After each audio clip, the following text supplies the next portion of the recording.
Hello everybody and welcome to this playthrough for Rookie Division with various wins. Before we have a closer look at all the content, make sure that you do hit the thumbs up button, also subscribe to the channel and turn on the notifications. For those of you that do want to take the next step in your game and improve it even more, scan the QR code that is here on the screen or use the link patreon.com/golfclashtom you can find in the description down below. That will take you to our platform where you can find all our premium guides, checkpoint challenge, tour play, and tournament play. Last but not least, the info box on the right hand side gives you the club distance adjustment, elevation adjustment, also a ball and club type I suggest you to play with. Have in mind that those are all suggestions and you don't have to follow it if you don't want to, but there is always a plan behind it. So let's go to hole number 1.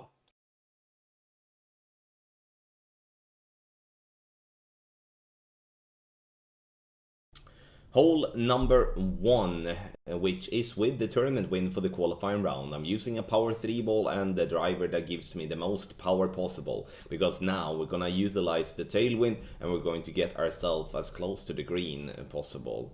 Adjust max plus a 10 power 3. I'm not pushing up to max here because it's not needed, so I rather than take a slightly slower needle with my with max OP. 2 left spin, 4.5 bar top spin, and we're getting the ball down past the 2 bunkers, and now we have an open shot towards the pin for an eagle. Obviously, if you do have headwind or crosswind further down in the tournament, then you will have to lay up shorter, and then it's going to be a short iron towards the pin. On the second shot, it's going to be a wedge. Unfortunately, we can't really play with a short iron here. So what you're going to have to do is that you're going to have to estimate your club distance. If you do have a wedge with a good ball guideline, that's most definitely an advantage for you. Because having a crappy ball guideline here is going to have you to make a big guess on where you're going to have to position yourself. Now, I'm playing this one max plus 20. So I would strongly recommend that if you do have a distance that is close to max line before the pin starts, plus 20 definitely work, but I'm not ruling out that you might need some tweaks for that. When it comes to the short iron, if you're going to have to lay up, then you play 10% elevation instead.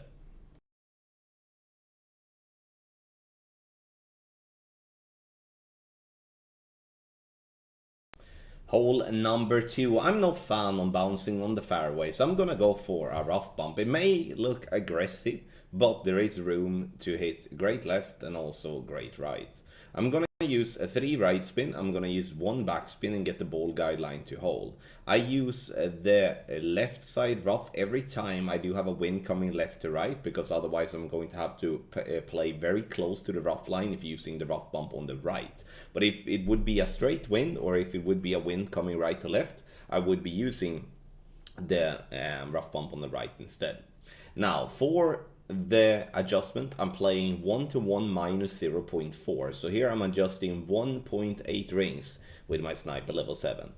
Center the ball and hit perfect, and you will see yourself having a very good chance of getting a drop here on hole number 2. Bounce into the rough, and we're going dead nuts for an hole in one.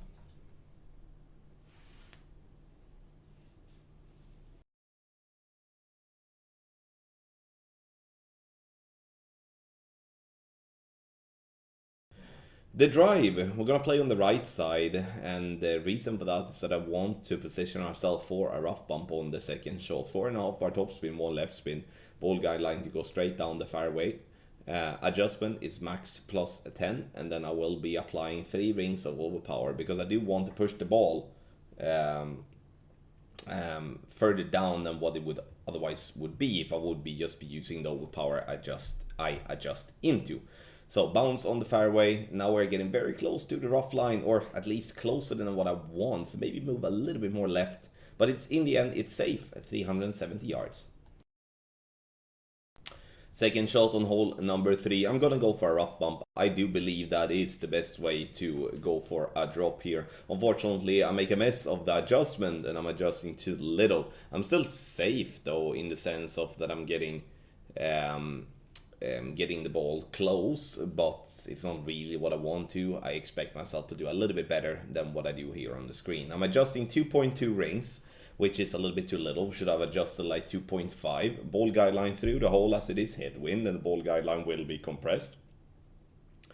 bounce into the rough, and it rolls up. You can see here that we need a little bit more adjustment, or we will be falling short like that. So hole 3 is a good chance in my opinion, but it's not gonna be a gimme.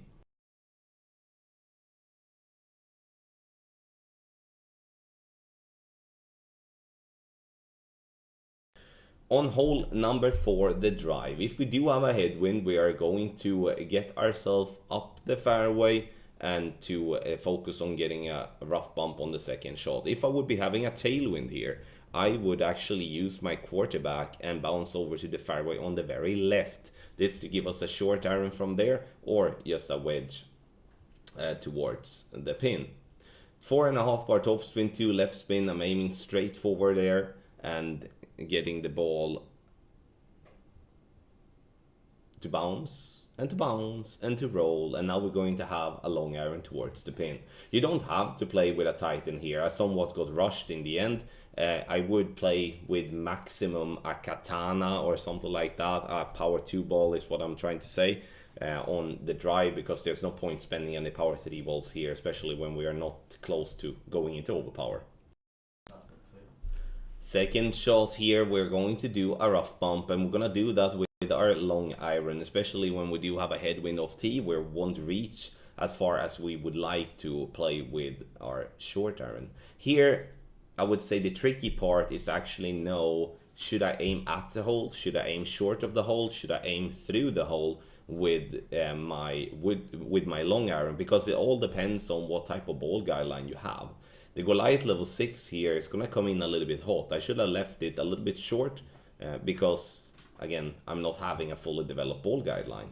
And stuff like that is super important to have in mind when it comes to regular bounce-up shots and also rough bumps like this. You can see we come in fairly hot, and we are lucky that the pin stands there, or we wouldn't have dropped it.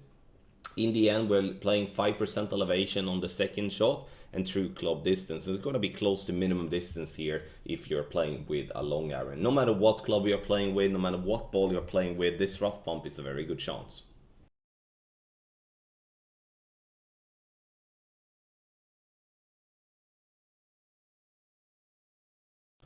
Hole number 5. Here we are going to set up for doing a rough bump, and I know you might be tired of me talking about rough bumps all the time, but especially these par 3s here of the Weizsäcker, the rough bumps is so superior, more or less any other route that can be played, because it somewhat allows us to minimize the wind effect after the first bounce.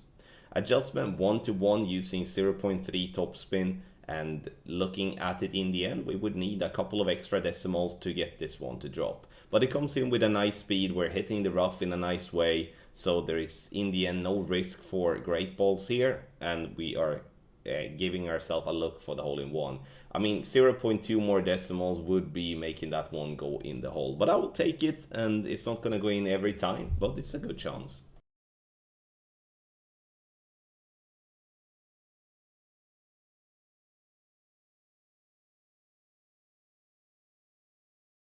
On the drive here, when having a wind coming right to left, that's honestly the worst thing you can have, because that means that you do have a headwind towards the pin on the second shot, as the whole hole here is going straight up and then right. Adjust max plus 10 here of tee. I'm using all the top spin that I can, and I'm also using the 2 bars of right spin. The goal here is to bounce over the rough and roll ourselves nicely down the fairway. The further down the fairway we are, the better it's going to be, and obviously the more right we can go, the better it's going to be too. So if you do have more topspin to use more topspin, allow yourself to push yourself more right, and have a much easier time to reach the green on the second shot.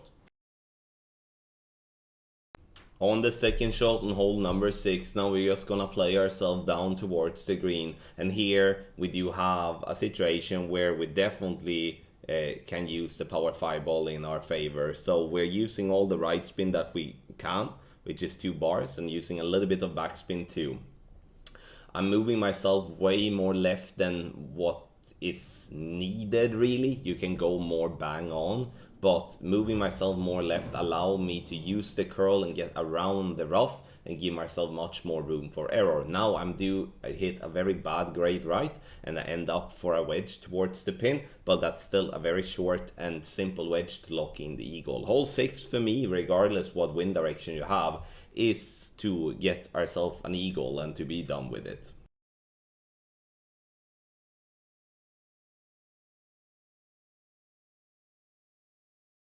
Hole number 7 opens up for many different possibilities. If you do have superior clubs, now I'm talking about Apocalypse level 5 plus, where you do have the 240 yard power and have the possibility to play with a power 5 ball. You can actually reach to green here fairly easy if you do have a tailwind by going, you can see they're going more right and going over all the rough, bouncing on the fairway, over the water and onto the green. So but if you do have intermediate clubs or just low level clubs, then this is the better way of playing it, because then you won't really take any risks, because you will take a big risk if you having bad clubs and trying to get over the water, then you definitely risk going into the water, and then what's the point? So we lay up nicely. I'm playing with a Titan ball here to make sure that I can play over the rough patch in a crosswind without giving myself any risk of needing to use overpower. On the second shot here on hole number 7, we are using the sniper, and you can see there that we're close to minimum distance. And as we're having a tailwind, make sure to not end up with your aim point too close to the min line, because then you will pull into long iron, and what's going to happen there is that it's going to be a complete mess. No spin whatsoever, leaving the ball guideline just slightly short is to compensate for the extended ball guideline we will have when we do have a tailwind. Even though it's not a big tailwind, it will still be enough for the ball to roll too fast if we aim directly at the hole. Center the ball, hit perfect, and we will be seeing ourselves having a good chance here on hole number 7. When the camera turns around like that, it most definitely will be close dead center, and I will take it for the eagle.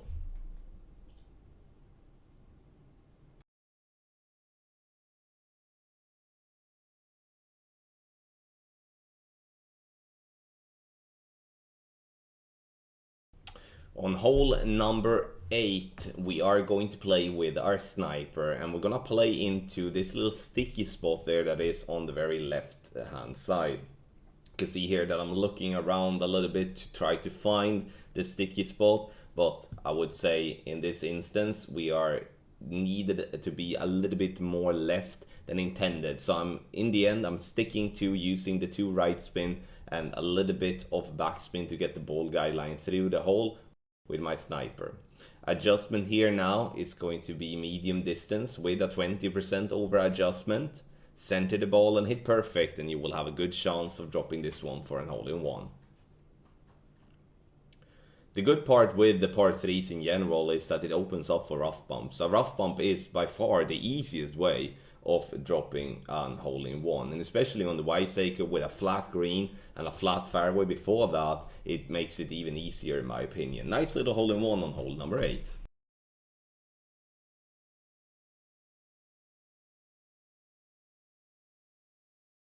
On the drive here on hole number 9, we do recommend to play with a club that do have a lot of topspin. The big topper is my favorite in those type of situations, because we don't really need much power here, because we can't really go over the rough and the sand with headwind there on the right side anyway. So I'm using all the topspin that I can on my big topper and making adjustment of maximum distance +10, half a ball of right curl, and doing my very best to get this ball to roll as far as possible. See, we bounce on the fairway nicely, we're getting it down, and now we do have a situation where we're just going to lock in the eagle.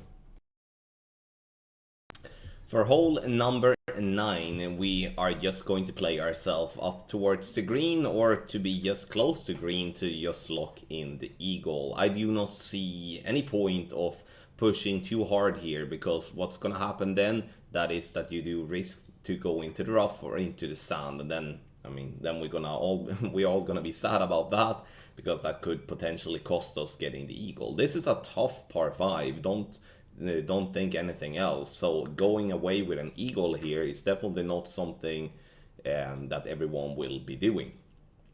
So we're bouncing on the fairway, getting the ball up towards the green, and now you see here, now we do have a putt for an eagle. Sure, if we have a little luck and make the correct call, we might give ourselves a situation where we drop an albatross, but that's going to be very rare.